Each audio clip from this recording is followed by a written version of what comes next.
Berjuang untukmu. Baiklah, aku mau ke kamar dulu. Kamu istirahat saja. Itu satu sifat jelekmu padaku. Aku belum selesai ngomong, udah main pergi aja. Gumam Hara pelan. Leon keluar dari kamar Bu Atin. Wajahnya benar-benar mengeras. Urat-urat lehernya kembali saling bertarikan sebelum meninggalkan kamar Bu Atin. Leon berdiri sejenak di balik pintu kamar Bu Atin. Wajahnya kembali mengeras bagai adukan semen. Terlihat dari tangan yang masih dikepal dengan kuat. Tetapi ia tidak tahu marah untuk siapa. Lalu berjalan dengan langkah tegas menuju kamar miliknya. Leon masuk ke dalam kamar dan langsung menuju kamar mandi, melampiaskan kemarahannya pada dinding berlapis marmer di kamar mandinya tersebut. Leon menonjok dinding kamar mandi beberapa kali, hingga tangannya sampai terluka. Leon meluapkan kemarahannya pada dinding yang tidak bersalah itu. Andai dinding itu bisa bicara, ia akan berteriak dan berkata seperti ini. Apa salahku, Pak Naga? Kenapa kamu tega memukuliku? Sayangnya, ia hanya tembok. Jadi hanya bisa diam saat Leon melampiaskan kemarahan itu padanya. Aku memang bodoh. Menyelamatkan satu nyawa saja tidak bisa, ujar Leon. Ia memaki dirinya sendiri.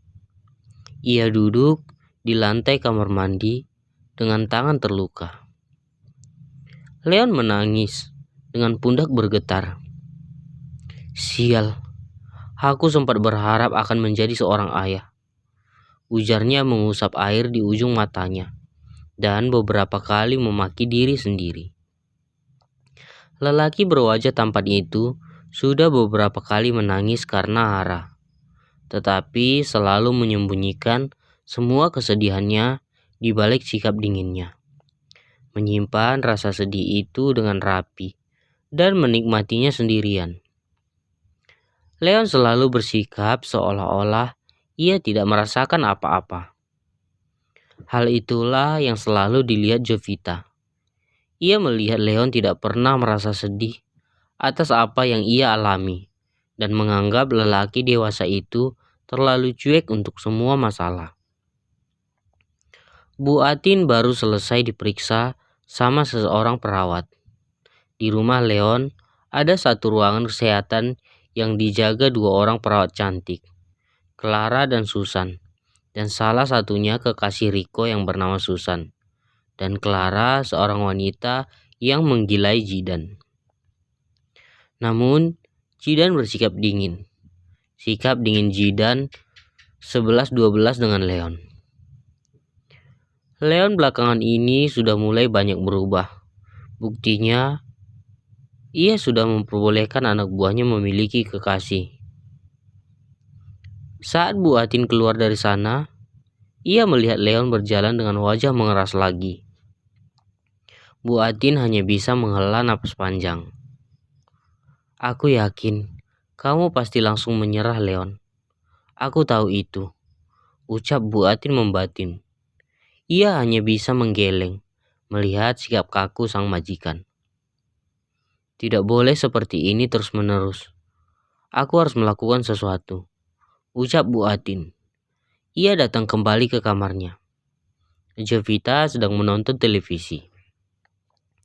Ia duduk di sisi ranjang menatap Jovita dengan bibir tersenyum kecil. Bibi benar kan? Kamu hanya salah paham. Entahlah Bi, aku yang salah atau ia yang tiba-tiba berubah pikiran. Lalu tadi, dia kenapa lagi? Aku bilang kalau anaknya tidak ada lagi. Hah? Non Hara? Bukankah itu terlalu kejam? Tidak Bi, itu tidak kejam. Kejam itu kalau saya benar-benar menghilangkannya. Lalu dia masih ada kan? Ada. Aku hanya ingin memberinya pelajaran. Ibuku bilang, sesuatu yang didapatkan dengan usaha keras akan dihargai dan dipertahankan dengan susah payah. Sama seperti ayahku, berjuang keras mendapatkan cinta ibuku.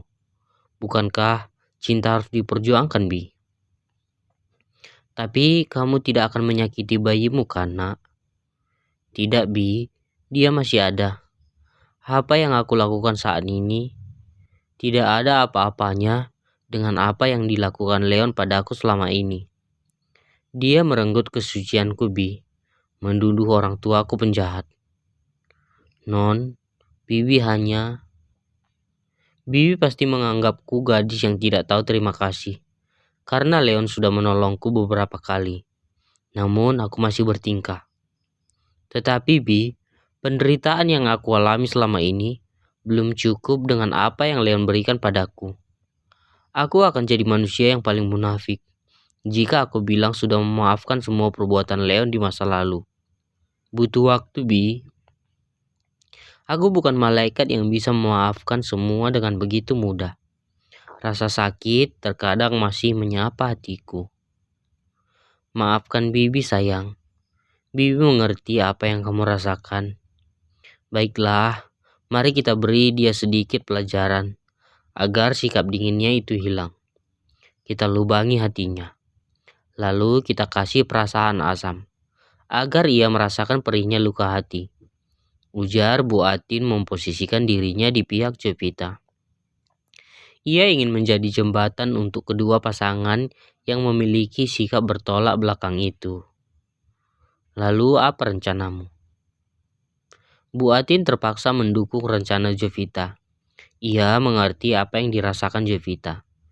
Ia tidak ingin wanita cantik itu merasa sendiri. Baik Leon dan Hara, mereka berdua korban dari permainan takdir hidup yang kejam yang diperankan Bokoy. Bibi mau menolongku. Wajah cantik itu kembali mereka bagai kuncup bunga yang baru mekar. Dan bibir mungil berwarna merah darah itu tersenyum lebar. Ya, tetapi kamu harus berjanji pada Bibi. Apapun terjadi, jangan menyakiti bayimu. Berjanjilah padaku untuk menjaga Leon Junior kami. Baru Bibi akan membantumu, membuat Bos Leon sampai nangis darah, lalu bertekuk lutut di depanmu. Oke, ujar Jovita tersenyum. Oke. Biatin menggunakan jari kelingkingnya sebagai tanda perjanjian. Kali ini, wanita parubaya itu bersikap seperti yang Jovita mau. Itu semua ia lakukan agar Jovita tetap mempercayainya. Dan wanita itu mau tetap tinggal di rumah Leon. Mereka berdua berjanji akan saling bekerja sama. Baiklah, begini rencananya. Ucap Jovita membisikkan rencananya. Baiklah, aku terima. Bu Atin tersenyum. Saat Leon keluar dari kamar Bu Atin dan naik menuju kamarnya, anak buahnya melihat Leon dengan wajah yang menegang. Apa Non Hara menolak, Bos? Tanya Ken, membuat situasi semakin tegang. Riko semakin merasa bersalah. Apa karena ucapku Non Hara marah? Riko membatin. Kita harus menolong Bos untuk mendapatkan hati Nona muda. Ujar Ken bersemangat. Kita melakukan apa? Memang Bos bakalan mau? Iwan yang sudah paham sifat keras Leon, ia tidak yakin akan menerima bantuan dari mereka. Dalam situasi ini, aku yakin Bos akan mau sih, ujar Jidan. Tidak biasanya lelaki tampan itu, jarang memberi pendapat. Lalu kita menawarkan bantuan untuk apa untuk Bos? Iwan menatap serius pada ketiga rekannya. Kok kamu diam saja? Celetuk Ken. Riko mendadak tidak mau buka mulut saat kejadian di villa itu. Kita bantu Bos memasak makanan Non Hara, ujar Riko. Ide bagus, ucap mereka semua.